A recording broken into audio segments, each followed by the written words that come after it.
के अंतर्गत बने वर्ग का क्षेत्रफल होगा, ए बी सी या डी। अगर आप इसको डिटेल में सॉल्व करेंगे तो बहुत समय लगेगा, लेकिन मैं आपको इन शॉर्ट में बता दे रहा हूँ कि कोई सर्किल है जिसकी रेडियस 5 सेंटीमीटर है। इसके अंतर्गत अगर आप एक वर्ग बनाएंगे, वर्ग मतलब स्क्वायर, तो उसकी सारी भुजाएं बराबर होंगी। तो आप ये भी खींच के निकाल सकते हो, ये भी खींच के निकाल सकते हो, मतलब बहुत बड़ा पड़ेगा। तो मैं सिंपली आपको बताऊं, उस स्थिति में जो एरिया होगा वो 2r स्क्वायर के बराबर होगा। बस इतना याद रखो। कैसे होगा?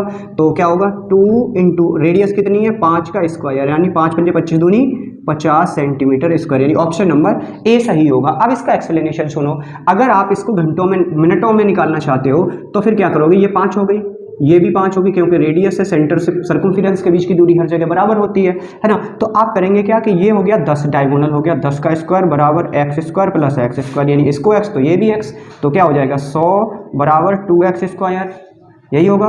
तो एक्स स्क्वायर बराबर 50, यही तो हो जाएगा, यानी x बराबर मिलेगा वर्गमूल 50। अब वर्गमूल 50 मिला और एक्स स्क्वायर सीधा मिल गया, और वर्ग का क्षेत्रफल भी क्या होता है, भुजा का वर्ग, और वर्ग की भुजा कितनी है x, तो x का स्क्वायर सीधा 50 आ गया आपका। ऐसे भी निकाल सकते हो, या आप ये फॉर्मूला याद रखें कि जब कोई वृत्त के अंतर्गत वर्ग बनता है तो उसका एरिया आप सीधा 2r स्क्वायर के फॉर्म से निकाल सकते हैं। नेक्स्ट क्वेश्चन देखिए, नेक्स्ट क्वेश्चन है 9 सेंटीमीटर त्रिज्या के वृत्त के अंतर्गत बने वर्ग की भुजा की माप होगी।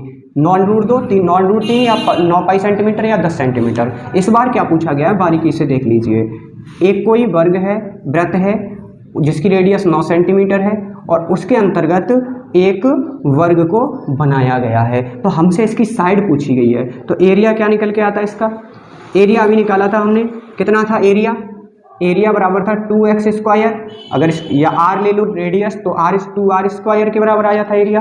अब एरिया 2r स्क्वायर है तो इसकी साइड क्या होगी, साइड होगी याद रखेंगे √2r स्क्वायर, यानी √2r रेडियस कितनी है भैया 9, तो 9√2 सेंटीमीटर, यानी ऑप्शन नंबर ए सही होगा। आपको ध्यान रहे वृत्त के अंतर्गत वर्ग की भुजा भी पूछी जाती है, वृत्त के अंतर्गत वर्ग का एरिया भी पूछ लिया जाता है। तो एरिया के लिए 2r स्क्वायर और साइड के लिए √2r, ये दोनों चीजें याद रखें। नेक्स्ट क्वेश्चन देखिए, अगला प्रश्न ही इंपोर्टेंट है। 3 सेंटीमीटर त्रिज्या के अर्धवृत्त के अंतर्गत बने सबसे बड़े त्रिभुज का क्षेत्रफल होगा 9, 3, 6 या 12। तो सबसे पहले इसको समझ लीजिए, आराम से हो जाएगा।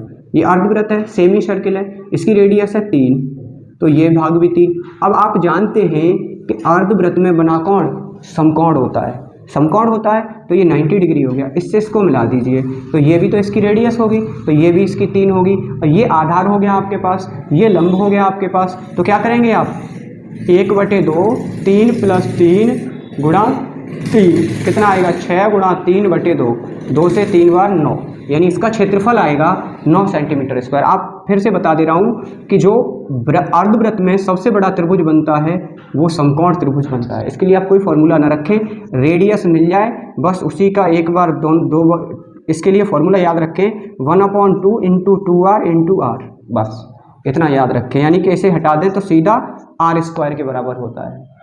समझ में आएगा बात। अर्धवृत्त में बने त्रिभुज का क्षेत्रफल, सबसे बड़े त्रिभुज का क्षेत्रफल उसकी त्रिज्या के वर्ग के बराबर होता है। नेक्स्ट क्वेश्चन, अगला प्रश्न है, एक वृत्त की परिधि 88 सेंटीमीटर है, इसमें बने वर्ग की भुजा की माप होगी। एक मैंने पहले भी प्रश्न कराया था, मैंने एक वृत्त की परिधि दे रखी है हमें, यानी परिधि क्या होती है 2πr। 2πr किसके बराबर दिया है 88 के, तो ये πr बराबर किसके हो जाएगा, 2 से 88 44 बार कट जाएंगे, तो r बराबर क्या हो जाएगा 44/22/7, पाई का मान नहीं चले जाके रख दिया, 22 से 2 बार कटेंगे 7 ऊपर आ जाएंगे, यानी 14 सेंटीमीटर आ जाएगी, यानी रेडियस आ गई 14 सेंटीमीटर। हमसे पूछी क्या है वर्ग की भुजा की माप, तो वर्ग की भुजा की माप क्या होगी, वर्ग की भुजा की माप बराबर क्या होती है √2r, यानी कि 14√2, r हमारी रेडियस जो है 14 निकल के आई, तो इसका मतलब ऑप्शन नंबर ए सही होगा। मेरे प्यारे दोस्तों, अगर आपको कहीं कोई सवाल में परेशानी लगे तो आप कमेंट कर देना, आपको बहुत ही अच्छे से वीडियो दूंगा और बिल्कुल ट्रिकी क्वेश्चन ही छांट के दूंगा, जो चुनिंदा प्रश्न सब पेपरों में पूछे जाते हैं। आप बस अपना साथ बनाए रखें। नेक्स्ट क्वेश्चन, इस वीडियो का अगला और आखिरी प्रश्न है, A Q plus B Q plus C Q minus 3abc बराबर क्या होगा, इसको आप सभी मेरे दोस्तों कमेंट करके बताना। और अगली वीडियो है वो भी रिलेटेड होगी, बड़ी चुनिंदा होगी, बड़ी धमाकेदार प्रश्न होंगे, एक बार आप उसको देखना। यदि ये वीडियो आपको अच्छा लगा है तो प्लीज़ लाइक ज़रूर करें, और जो नए भाई देखें वो सब्सक्राइब ज़रूर करें। मिलते हैं अगली वीडियो में, तब तक के लिए जय हिंद।